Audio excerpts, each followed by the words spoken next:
Well, roster mania keeps on going as we have a ton of moves, and not all of them are good ones. So subscribe to the FoxTail channel for all the latest. Now let's get to our first story. And for every Cloud9 fan, you might want to look away as the team is now completely void of any players officially. Inters has now parted ways with the organization. With Icy going to Virtus, Axile and Boomich going to BetBoom, Heavy got announced by G2, and Inters now being a free agent, the only player left on Cloud9 is Perfecto, and he's still benched! That makes sense to me. I don't know if the buyout for him is more than how much is stored in Fort Knox or what, but Perfecto's been officially benched longer than he played for the starting roster for Cloud9. Let that sink in. That's insane. But this officially means that Cloud9's final event was in fact the Shanghai Major, where they only had a single win and were knocked out early in the opening stage. Oh, brother, this guy stinks! Now, for the players, I have a really good feeling that they will be playing well for the new teams they got signed on. Inters, while he wasn't the best player on Cloud9, I can imagine another team will take him on and try to get him back to his prime. I mean, he's only 24 years old. Now, I get that he didn't have the best of years with a 0.90 rating and a 0.74 impact on his second stint with Cloud9. In fact, wow, those are some poor numbers. But yeah, I think he'll still find another team who could try to help him get back to being a good rifler. So Cloud9's done completely with their roster. And with there being no word at the time of recording what they'll do next, serious rumors being brought into question. Are they completely done? Will they go back to NA where they hoisted their only major tournament win? Will they try again in CIS or maybe EU? And where in the world is Perfecto going? Are they going to come to their senses and build around him instead? Really? These are good questions. Questions I don't think anyone, not even Cloud9, have answers to. But hey, we do have an answer to the rumored 9 roster. Favin, Bobexd, and Kragan, and I hope I said all those names right, will join Montu and Rawls. Kragan, the former Ecstatic and Gaming Gladiators rifler, will be joining 9's roster officially. And I'll be honest, I kind of like this move a lot. His last 8 tournaments he played, he had 6 of them with a 1.06 or better rating.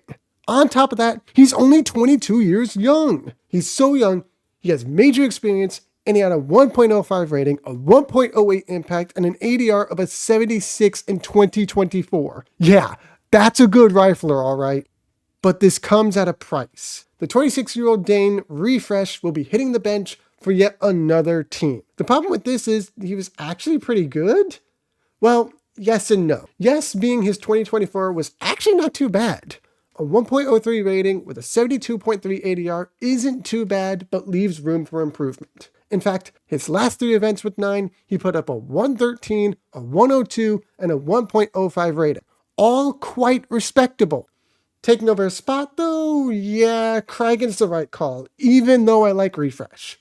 As for Bobexd and Favin, they technically have been playing with 9 since December of 2024, though they were not officially announced.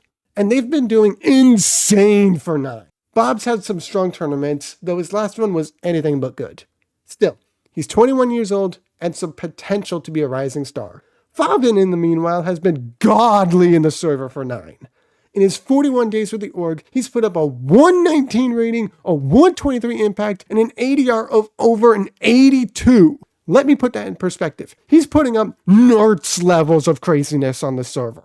Now, I'm not saying Favin is nerds, but what I am saying is that the 24-year-old German rifler can really take 9 to new heights. And trust me, they're going to need him to, as they are ranked 60th in Valve rankings. This means 9 will need to put in some great performances in the near future to try to qualify for the major. Yet with these moves and that roster, there's some potential. Time will tell, but dang guys, great moves 9. But speaking of a move, that's what NRG has done. Moving Breeze, the former top 20 player, to the bench and outright off the team, they are making way for Bro. Fresh from his, I don't even know what to call that time with Astralis. Bro is looking to go back to his Monte days and start kicking butt with the NA org NRG. joining Nitro, OC, Hext, and George. The NA org brings him in, looking to grab a spot for the Austin Major coming up in a few months. Being ranked 32nd, the NA org needs to hang on to that spot for dear life to join in bigger events. Right now, they have ESL Pro League Season 21 play-in coming up, and that's not going to be easy.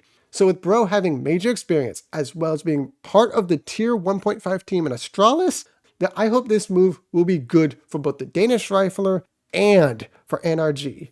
The thing is, though, Breeze was actually doing well with the team. I mean, his performances have been pretty decent. But with NRG, they needed to shake things up and make some changes, like benching Audi and now adding Bro.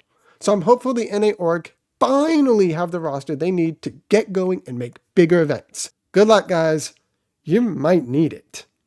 And finally, we go to a massive story in Parivision.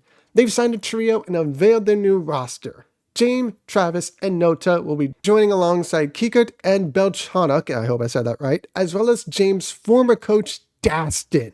So this means that James will not only be reunited with his old coach that helped him win a major back in 2022, this also means that Jerry, Alpha, and Art Frost will be hitting the bench, but only after Yala Compass Winter 2025's contenders. Why?